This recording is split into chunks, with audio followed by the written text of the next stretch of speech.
of Hazel Chikurune, who died mysteriously at Lily Farm in Nyabira, and she was buried without notifying her mother or the law. And Mazibaba Ishmael and the father of Hazel Chikurune, Mr. Siribinyo Chikurune, was arrested, and they are still in custody for that matter. And we have the update after the remains of Hazel Chikurune were exhumed at Nyabira Lily Farm, and they were taken for post-mortem. And after that, we have the update from the brother of Mr. Chikurune. And for that, we have the brother of Mr. Siribinyo Chikurune to give us an update of what happened after the post-mortem. Do they have the results? And if they have the result, when is the funeral and the burial? Let's hear from him. Trukukumbiro update kuti from Nyabira Farm exhumation izvezvi mapapi nenyaya ishi. Mamiriro azvikaita ndeyekudaiso takabva nemwana kuNyabira takamuendesa kuParenyatwa kuhospital.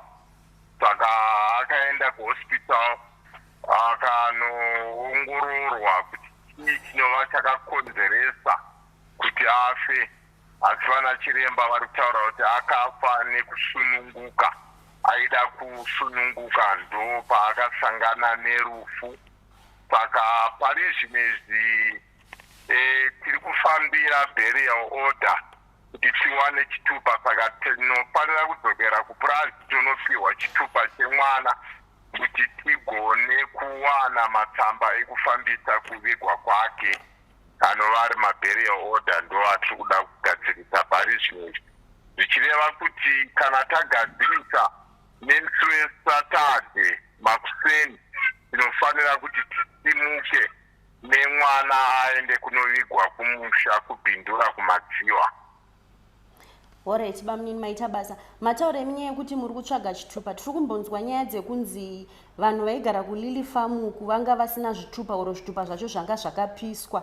Saka mune chokwadi here chekuti chaHazel chiriko, ende kana chisisiko panenge pakufambiswa sei? Izvezvo kana chashayika tinenge takuzozviisa kumapurisa ndo vachange vakutimiririra kuona kuti angaite sei. Asi chitupa anofanira kunge anacho zvake.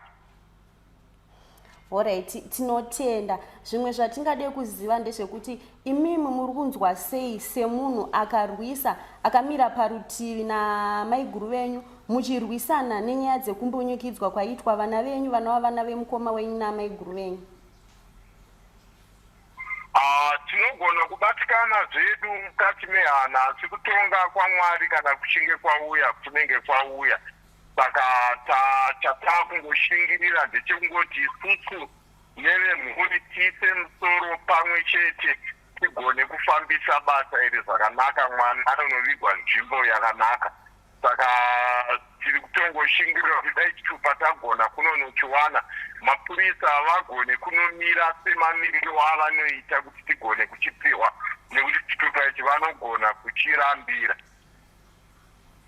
Alright, zvimwe zvatingade kuziva bamunini ndezvekuti pane pakambonzi vanhu vakasungwa namadzibaba Ishmael vakabuda vese, kukangosara ivo madzibaba Ishmael vari voga. Mungatikwanise kutipo here kana mune ruzivo kuti baba vaHazel ava nemukwasha wavo vachirimo here muTrongo? Aiwa, baba vaHazel nemukwasha vakapiwa bheo vakabuda. Saka vachange vachizomirira zuva rekoti kana rasvika ndopa vachashedzwa. Vari kutongwa zvavo vari kunze vakapiwa bheo. Zvakatotishamisawo kuti vanhu ava vakupiwa bheo. Saka vakabuda, ivo vakabuda, asi iye Ismail muzvinapurazi chechi uya haana kukwanisa kubuda. Saka vari kugara kuLily Farm ikoko here? Manzwiro ananga ndakaita vanga vakanzi vari kugara kuMasasa, vakange vakarambidzwa kuenda kuLily Farm. Asi chishamiso ndechekuti vari kuLily Farm ndo kwavari pari zvino, ndo kwavakadzokera kupurazi kwavo. Saka munovimba zveshuwa kuti mukasvikako mukanotaura navo ivo vanokwanisa kukunzwisisa here kuti makunoviga mwana kumusha kwenyu? rangu nechimiro chiripo kusanzwanana mukutaura sevanhu vari kuramba kuti hatisisiri paukama taane chechi inoramba hama. Saka inini handione vachinosununguka kuti vatipe chitupa. Saka ndosaka tiri kuti mapurisa ndo vanogona kuenda kunonoisa chimanikidzo chekupiwa chitupa. Saka isusu hatisi kuenda ikoko, mapurisa ndo vasikati vachauya nechitupa. Alright, Maita Basarani. That was an update after the exhumation of Hazel Chikurune's remains. His uncle gave us an update that she's going to be buried on Saturday in Madziva in Bindura. As Sly Media, we promise to continue give you updates on this matter, and we are going to cover the funeral proceedings.